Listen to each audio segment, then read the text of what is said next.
कृपया चैनल को सब्सक्राइब जरूर कीजिए। जय हिंद, जय महाराष्ट्र। आपण पाहत आहात न्यूज एनी टाइम। पाहूया महत्त्वाची बातमी। आज अडावत ग्रामपंचायत तर्फे जिल्हा परिषद उर्दू शाळा परिसरात साफसफाईला सुरुवात करण्यात आली, त्यामुळे येथील नागरिकांनी समाधान व्यक्त केले आहे।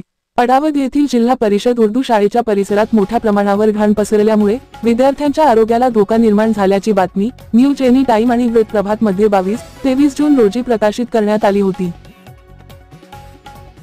त्यानंतर ग्रामपंचायतशी संबंधित काही लोकांनी सफाई कामगार संपावर असल्याची माहिती वृत्तप्रभातला दिली होती आणि लवकरच हा संप मागे घेण्यात येणार असून लवकरात लवकर येथे सफाई करण्यात येणार असल्याचे कळवले होते। त्यानंतर सफाई कामगारांचा संप मागे घेण्यात आला आणि आज शनिवार रोजी जिल्हा परिषद उर्दू शाळा परिसरात साफसफाईला सुरुवात करण्यात आली आहे। मात्र येथे एवढ्या मोठ्या प्रमाणावर कोण टाकतो यावर लक्ष देण्याची गरज आहे। यामुळे नागरिकांनी आणि पालकवर्गाने समाधान व्यक्त केले आहे। आज शनिवारी सकाळपासूनच येथे सफाई करण्यात येत आहे, यामुळे ग्रामपंचायतचे देखील अभिनंदन करण्यात येत आहे। फारुख शाह नौमानी यांची रिपोर्ट।